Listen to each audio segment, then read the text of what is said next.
అప్పుడు మనకి పరిపూర్ణమైనటువంటి ఫలితం కూడా వస్తుంది. ఆ మండుతూ ఉన్నటువంటి మంటలో మనం పచ్చి కొబ్బరికాయను వేసాం, అంటే జీవం ఉన్నటువంటి కొబ్బరికాయను వేసాం, అది పూర్తిగా హుతమైపోయింది. కాబట్టి మనకి పరిపూర్ణమైన ఫలితం వస్తుంది. ఇలా కొన్నిసార్లు అంటే తాంత్రికంలోకి వచ్చేప్పటికీ మనం జంతు బలి ఇవ్వాలి, కోడిని కానీ మేకని కానీ బలి ఇవ్వాలి అని అంటారు. సరే, బలి ఇవ్వాలి అని అంటే ఎక్కడో మీరు దాన్ని చంపేసి పట్టుకొచ్చి ఇక్కడ వేస్తే కుదరదు, అలా పనికిరాదు. దాన్ని ఇక్కడే ఈ హోమకొండం దగ్గరే ఓ పక్కన హోమం జరుగుతూ ఉండాలి. ఆ హోమం జరుగుతూ ఉన్నటువంటి సమయంలో ఆ మంత్రం చెబుతూనే ఆ కోడిని కానీ మేకని కానీ దాన్ని పీకి తెగ్గొయ్యాలి. తెగ్గొచ్చినప్పుడు అది ఇంకా గిలగిలా కొట్టుకుంటూ ఉంటుంది. అప్పుడే పీక్కొచ్చిన వెంటనే గిలగిలా కొట్టుకోదు.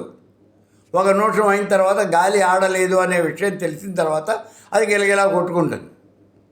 అందుకని మనం దాని పీకిని కోసేయటం, వెంటనే ఈ మంత్రం చెబుతూనే దాన్ని హోమగుండంలో వేసేయటం అనేది చేయాలి. మరి కొట్టుకోదా అండి? కొట్టుకుంటుందని నీకు తెలుసు, నాకు తెలుసు. తెలిసే దాన్ని హోమగుండంలో వేస్తున్నాం. అది 1-2 నిమిషాల్లోనే అక్కడ మరణిస్తుంది. కాబట్టి ఇలా మనం ఈ దేవతకి బలి సమర్పణ చేయటం అనేది జరుగుతుంది. అయితే మరి కొన్ని ప్రాంతాల్లో అన్నం రాశిగా పోసి జంతువుని కోసి, అంటే జంతువుని నరికేసి ఆ రక్తం ఆ అన్నపు రాశి మీద పోసి నివేదన చేస్తారు కదండి, చేస్తారు. అది వాళ్ళ యొక్క ఆచారాన్ని బట్టి ఉంటుంది. కొన్ని ప్రాంతాల్లో అది కూడా తెలంగాణ లాంటి ప్రాంతాల్లోకి వచ్చేప్పటికీ ఆ జంతువుని నరికి చంపరు, నోటితో కొరికి చంపుతారు. బలివర్ణానికి తెచ్చినటువంటి మేకని భుజాన వేసుకుని